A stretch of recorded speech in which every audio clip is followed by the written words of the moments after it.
World History, and today we will be discussing that little island off of the coast of Asia. No, Megan, not that island. Yes, that island.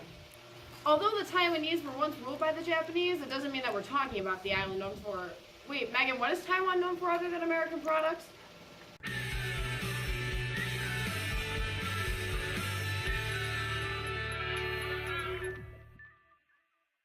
First, we must start with the evolution of people living on what is today modern Japan. Japan has its own periods, which only hardcore Japan historians truly know, so we will just listen for you in a long run-on sentence for which I will turn to Camera 2. Hi, Camera 2. We begin with the Jomon period, which dates back to prehistoric times, the Kofun period, which began in the 4th century AD and lasted until the early 8th century. Then there was the Nara period, quickly followed by the Heian period, which was then followed by the Kamakura period, which then led to the Muromachi and Azuchi Momoyama period, which was then followed by the Edo period, followed by the Meiji period and the Taisho period, followed by the Showa period, and then the Heisei period, which brings us to today. Japan was first inhabited by people who crossed a land bridge, which eventually melted, making it, well, an island. The people who inhabited the Japanese islands first started by fishing, gathering, and hunting foods and plants native to the region. With the Neolithic Revolution came the Bronze Age and new tools for weaponry and farming. Farming was mainly influenced by China, who had developed a new system of farming rice, causing rice production to increase by a lot. Later, the prince declared a new religion from Biech, the state religion, Buddhism. With the change of religion came an overthrowing of power by a different group, and they put in some new reforms. The Tiger reforms included making the government govern more, which made the Japanese government more like the Chinese government. With this came the conversion to using Chinese characters in writing. Once the government stopped moving the capital with each successive emperor, the South was finally able to conquer the North. After the North was conquered and Japan was unified, a man named Kukai visited China and discovered a better, more spiritual form of Buddhism. He returned to Japan and implemented the religion, changing writing and literature and art for ages. The Chinese characters in writing were simplified, causing a new outpouring of literature. One example of this is The Tale of Genji, written by Lady Murasaki during the Heian period. The novel told the story of an emperor's son who was concerned with the superficial and artificial aspects of life. The novel touches on how people were concerned with aesthetics and not the deeper meanings of things. With all this new art literature, the government took a backseat on protecting its people, and so the wealthy hired samurai to protect them and their property. Samurai were troops of leaders that weren't obedient to the emperor. The samurai became very powerful and set up a separate capital where they formed a new government. The emperor was allowed to rule in their capital, but the new government was established in the shogunate. Let's go to the thought bubble.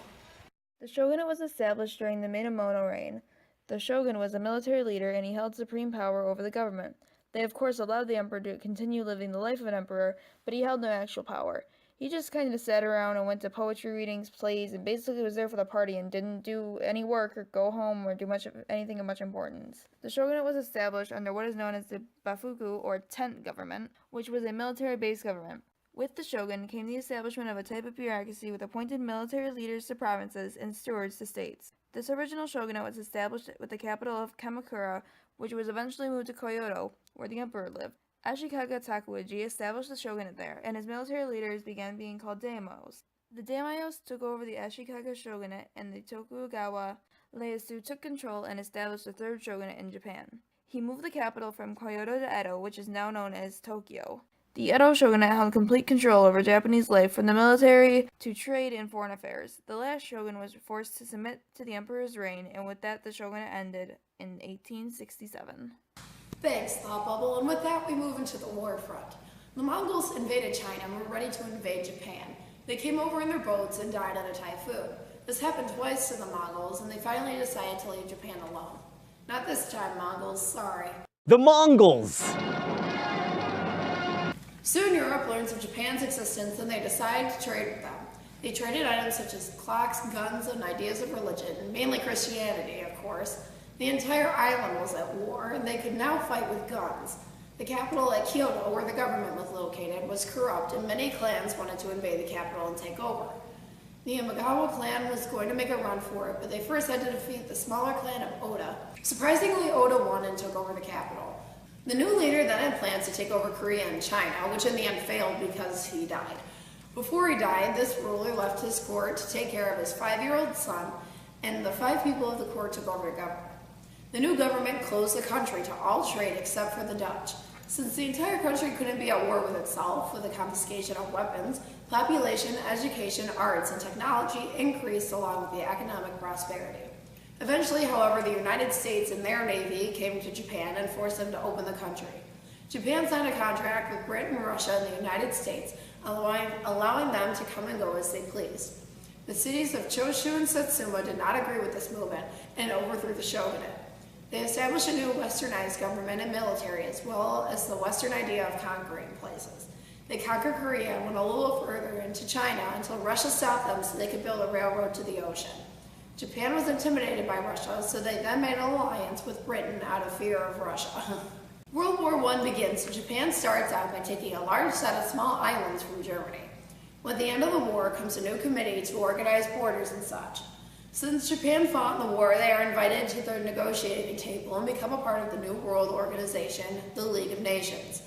Japan's economy went down during the Great Depression, but the military isn't the economy.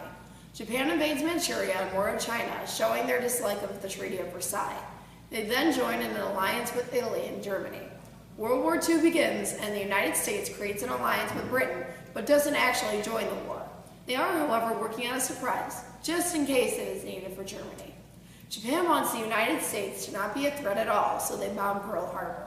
The United States, shocked, declares war on Japan, and Germany then declares war on the United States. The United States was able to help Britain and Europe and then moves back across the Pacific to deal with Japan's growing power. Japan during this time developed their own style of warfare, kamikaze pilots. Kamikaze pilots were suicide bombers used during World War II. They rode in fighter jets and then flew themselves into oncoming opponents of war, killing the pilot and destroying the jet. The United States was curious about their atomic bombs, which they never used in Germany, so they dropped both of them in Japan, one in Hiroshima and one in Nagasaki.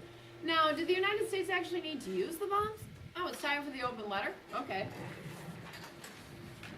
Smooth, just like the government, their shadow organizations. I wonder what's in the secret compartment today. Oh look, an aluminum foil hat. Thanks, Megan. Now I don't have to worry about aliens probing my brain. An open letter to the Illuminati. Dear Illuminati, I am wearing this hat made of aluminum foil to show that I believe, just like how the elephants should have rose up in their secret elephant organizations, that you exist. The government must have shadow organizations. There are too many unanswered questions about aliens and flying saucers and just about everything else. Area 51, a secret government base that deals with supernatural occurrences that the populace never hears about, the government is shady. Just look at the making of the atomic bombs in the United States during World War II. Completely underground. No one knew about it except for the scientists working on it and the government. The Manhattan Project was probably just another name for Illuminati. Albert Einstein even knew about it. One of the greatest and most popular scientists of his time knew about the Illuminati because he worked with the government. He helped the shadow organizations by keeping quiet about the Manhattan Project. The testing of the atomic bombs was even done in a secret location, and the population miles away from it were left to wonder why the sun was rising a second time. Then the government sends atomic bombs to Hiroshima and Nagasaki, causing the Japanese to surrender, but leaving people today with radiation poisoning that can lead to death. You must exist, otherwise Nagasaki and Hiroshima would be standing here today, and those around the cities wouldn't have to worry about dying of radiation-induced death. Best wishes, Lauren Green. After the atomic bombs, Japan surrendered, ending the war. The United States placed a new government in Japan. This causes a boom in the economy because of the new companies making electronic devices and things for American pleasure. Oh, the good old United States, taking advantage of other countries so we don't have to do the work ourselves. Miss Green, why is it that things that are small are usually neglected by historians?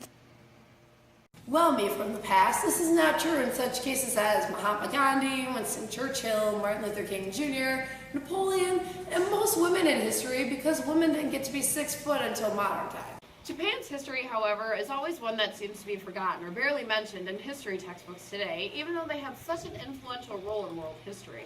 It questions the philosophy of what we believe world history is and what influences our lives. Because let's be real, if it isn't from China, it's from Japan, yet we know little to nothing about the island itself. Until next time, thanks for watching. Trash Course is directed and supervised by Megan Johnson and written by myself and our script supervisor and high school history teacher, Isaiah Novak. Last week's phrase of the week was, how about maybe you chill? Feel free to leave questions in the comments below that our team of historians will endeavor to answer, and thank you so much for watching. As we say in my hometown, nothing is worse than teaching the youth of today when all you want is a Krispy Kreme donut.